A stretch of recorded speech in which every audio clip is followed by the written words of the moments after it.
Olá, nosso objetivo nessa oportunidade é estar falando um pouco sobre transparência.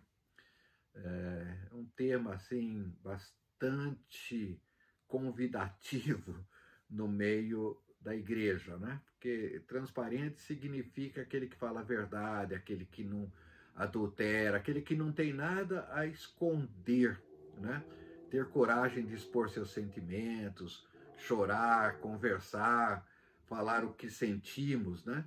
E um conceito bom que eu vi de transparência seria desnudar a alma, seria deixar cair as máscaras, né? Todos nós temos um pouquinho de máscara, né?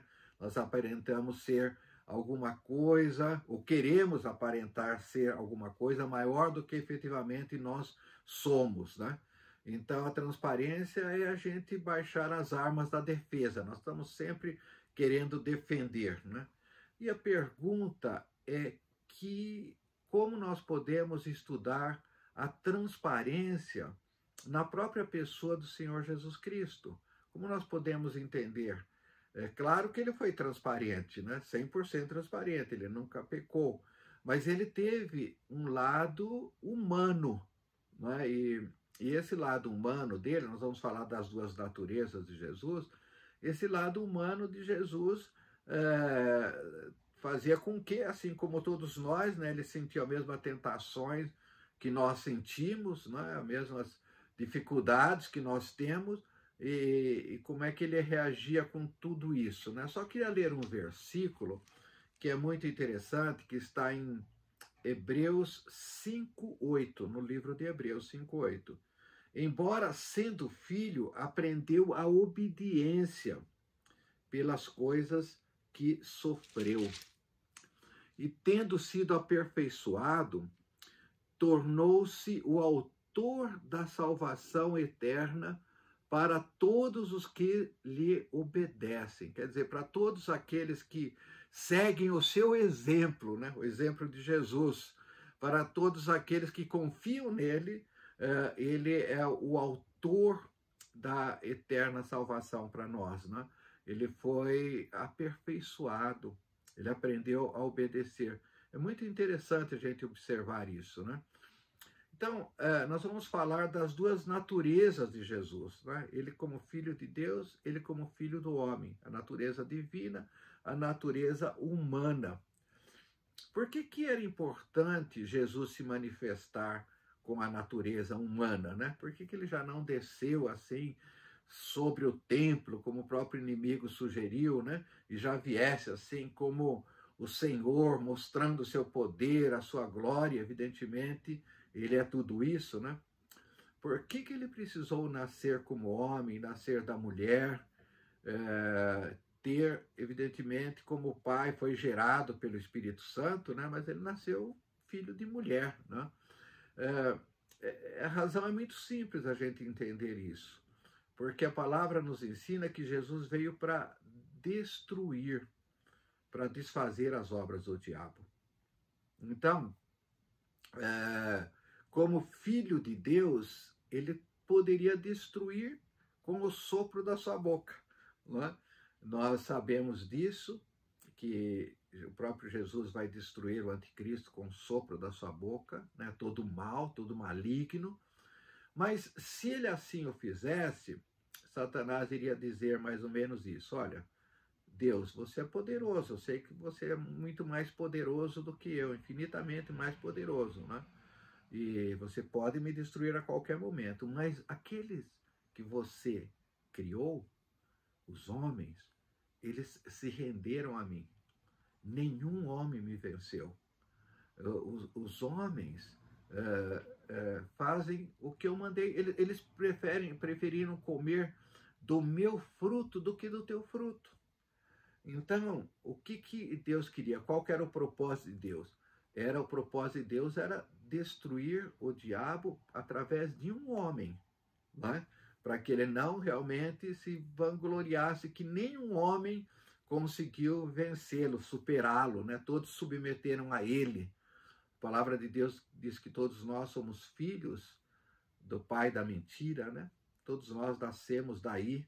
Claro que quando Jesus se manifestou e nós falamos sim para Jesus, nós deixamos de ser filhos do pai da mentira e passamos a ser o Filho de Deus Pai, Criador, filho adotivos através de Jesus Cristo.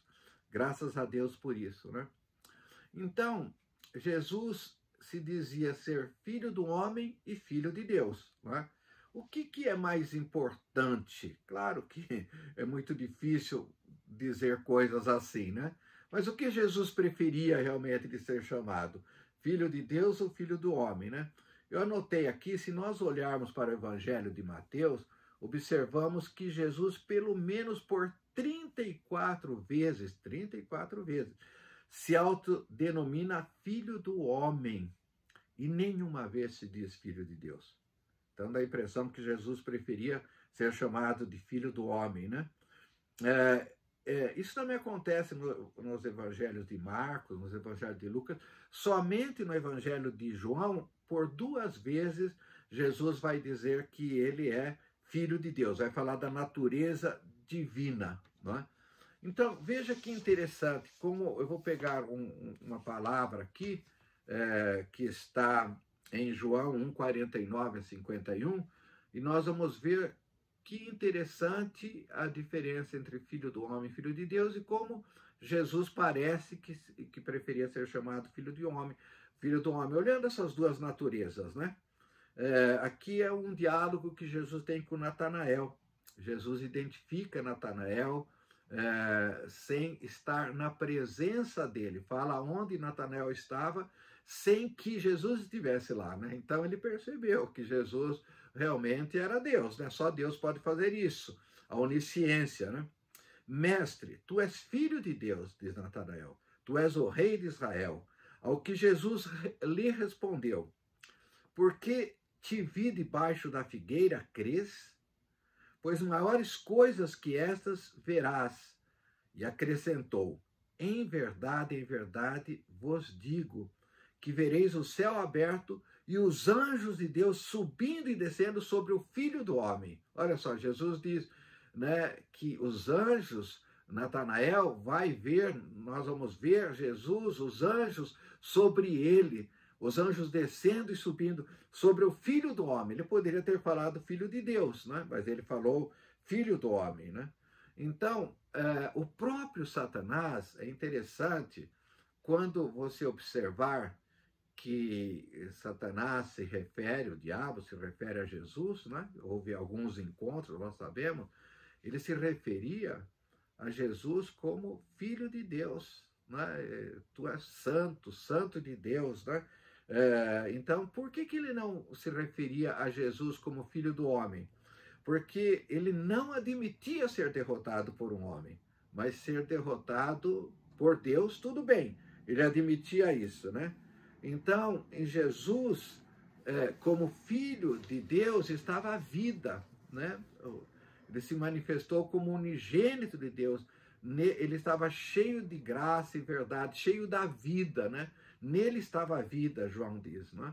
Agora, como Filho do Homem, ele veio para ser obediente, para não pecar, para, nessa condição, vencer Satanás, né? Então, é interessante que Jesus é o segundo Adão, né? O primeiro Adão pecou, né? Então todos pecaram. Mas o segundo Adão veio sem pecado e não pecou, e é nele que nós confiamos a nossa restauração, a nossa salvação, né? Agora, Jesus, como Filho do Homem, ele interage com o homem com sentimentos humanos. E às vezes ele poderia ter momentos de fraquezas ou necessidades como homem, né? Ele era um homem também, 100% homem, 100% Deus, né? Então, por exemplo, se você for observar, quando Jesus ia para Jerusalém, ele andava 3 quilômetros para pousar ou estar com seus amigos, Lázaro, Marta e Maria, né? Então ele tinha essa necessidade, essa interação de estar com eles, né? Poderia ficar, né? Tinha, por exemplo, fariseus, Nicodemos e tantos outros, ele poderia estar muito bem instalado em Jerusalém, mas ele caminhava até Betânia para estar junto com os seus queridos, né? Ele tinha necessidade. A gente observa que Jesus no Getsemane, a gente tem aprendido muito sobre isso, né? Disse aos seus discípulos: assentai-vos aqui enquanto vou ali orar, né? E levando consigo Pedro e os 2 filhos de Zebedeu, começou a entristecer-se e a angustiar-se. Então lhes disse: a minha alma está profundamente triste até a morte. Ficai aqui e vigiai comigo. Veja, Jesus nesse momento, ele estava com medo da morte. A natureza humana dele, pela primeira vez, ele iria estar assim, abandonado por Deus. Porque ele diz: Deus meu, por que me desamparaste? Né? Então ele sabia que ele ia ter uma experiência que ele nunca tinha experimentado.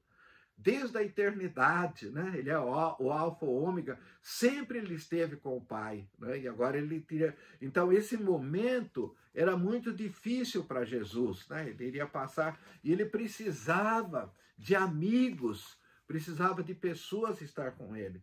Então ele disse, ele se adiantou, ficou um tempo, depois ele voltou, e os discípulos estavam dormindo, né? Mas Jesus fez essa oração: meu Pai, se possível, passe de mim esse cálice. Todavia não seja como eu quero, mas como tu queres. E voltando, os discípulos achou-os dormindo. E disse a Pedro: então, nem uma hora pudesse vigiar comigo? Né? Então ele precisava naquele momento o amparo dos amigos dele, o conforto dos amigos dele, né? Então ele pede para que os amigos estejam juntos.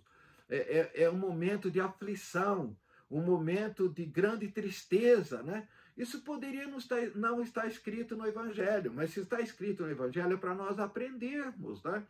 Que Jesus precisava dos seus discípulos naquele momento.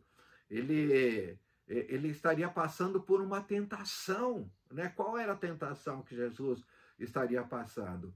De dizer não à vontade de Deus, né? A vontade dele era diferente da vontade de Deus naquele momento, porque ele, como homem, não queria enfrentar, conhecendo qual seria a dor, a crucificação, a ausência de Deus, o escárnio que ele ia passar, né? Ele ia ser cuspido. Em Isaías 50 diz que arrancaram a barba dele, Isaías profetizando, cuspiram nele, né? Bateram nele. Jesus foi humilhado como ninguém foi humilhado. Então, ele iria passar por tudo isso. Então, era uma tentação de ele se enfraquecer na fé, de ele falar: não, eu não vou aguentar, né? Como homem, percebe? Então, Jesus foi o quê? Transparente. Né? Nós precisamos... Imagina nós, né? Quanto mais nós estamos sujeitos às fraquezas, às tentações, quanto nós precisamos de amigos, precisamos de irmãos, pessoas que nos ajudem e que nós tenhamos essa liberdade de, para a pessoa certa, né? Nós estamos conversando e contando as nossas fraquezas, as nossas necessidades, os nossos medos, as nossas tentações, né? Isso significa ser transparente. Isso significa não ter hipocrisia dentro de nós. Porque muitas vezes nós escondemos as nossas fraquezas, as nossas dificuldades, né? Então, hipocrisia é o ato de fingir. E muitas vezes nós vamos estocando hipocrisia dentro de nós. Um outro exemplo muito interessante, que Jesus vai mostrar a sua humanidade, né? Irmãos, nós somos salvos pela graça, através da fé. Isso não vem de nós, vem de Deus, para que ninguém se glorie. Não vem das obras. A própria fé, para nós sermos salvos, vem de Deus. Nós confiamos em Jesus, porque vem uma fé de Deus que nos leva a olhar para Jesus e vê-lo como Messias, como Salvador, como nosso Senhor mesmo, né? Então, tudo isso. Mas essa graça, ela não desnaturaliza a nossa humanidade. Nós continuamos de carne e sangue. Davi orava: Deus, olha para a minha estrutura, sou pobre e necessitado. Olha, Deus, eu sou carne, eu sou corpo, eu tenho, sou ossos, né? Sou sangue, veja a minha natureza de fragilidade, né? Ele orava assim para Deus. Então nós devemos entender isso, que nós temos fraquezas nas nossas vidas e que nós precisamos de irmãos, de pessoas que nos amem, né? Para nos ajudar nesse momento, assim como Jesus precisou. E não houve quem o ajudasse, né? Mas Deus, para confortá-lo, mandou anjos, né? Porque ele suava gotas de sangue nesse momento. Então, é importante a gente entender essas coisas. Agora, veja mais uma passagem que eu vou ler aqui em Lucas 22, do verso 28 a 30. É tremenda essa passagem, irmãos. Jesus diz, olha, para os seus discípulos, vós sois os que tendes permanecido comigo nas minhas tentações. Que tentações Jesus teve? Todas as tentações, ele venceu todas. Mas esses amigos, esses discípulos, cooperaram nesse processo. É tremendamente grandioso isso, né? O Deus Criador do universo, né? O Senhor, o Verbo que se fez carne, no princípio ele era o Verbo estava com Deus, o Verbo era Deus.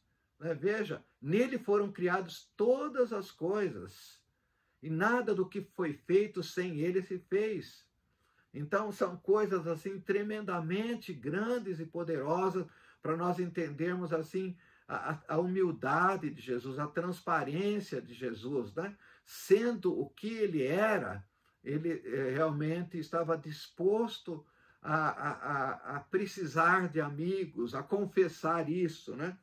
Então ele disse, veja, ele ficou tão feliz quando ele fez essa declaração para os seus amigos, vocês têm estado comigo, né? Que ele diz, olha o que ele diz nessa passagem mesmo, assim como meu pai me confiou um reino, eu vou-lo confio para que comais e bebais a minha mesa no meu reino, e vos assentareis em tronos para julgar as 12 tribos de Israel. Nossa, que tremendo é isso. Jesus está dizendo, olha, vocês estiveram comigo, vocês foram fiéis comigo, vocês permaneceram comigo nas minhas angústias, nas minhas tentações, eu vou dar para vocês o direito de julgar as 12 tribos de Israel, de sentar à minha mesa. Que privilégio é esse, né?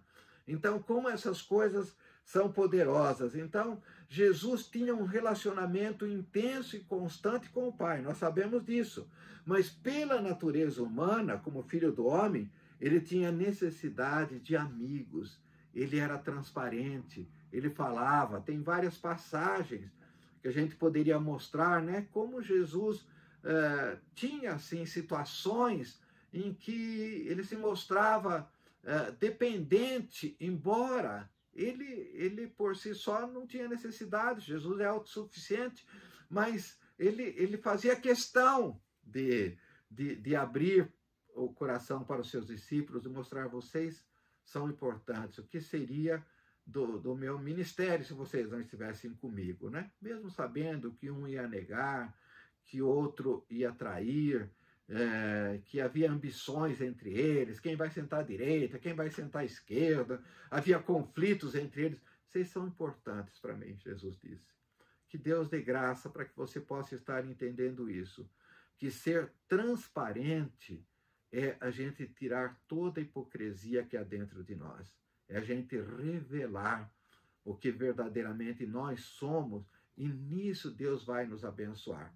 Nós vamos aprender a obediência como Jesus aprendeu, né?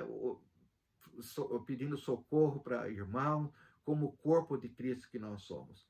Que Deus abençoe. Pai, nós abençoamos todos esses que estão nos ouvindo agora, todos que puderem ver esse vídeo, Senhor, para que haja essa sabedoria do alto, haja, Senhor, revelação do alto, haja, Senhor, conhecimento, para que nós possamos, ó Deus, ser transparentes, viver uma vida assim sadia, sem mentiras, sem enganos, sem fingimentos, sem dissimulações, que nós possamos, Senhor, viver em paz. E para isso, Senhor, a sua provisão, a sua graça foi colocar irmãos, pessoas preciosas que nós podemos confiar ao nosso lado. Que Deus abençoe a todos vocês. Em nome de Jesus. Amém.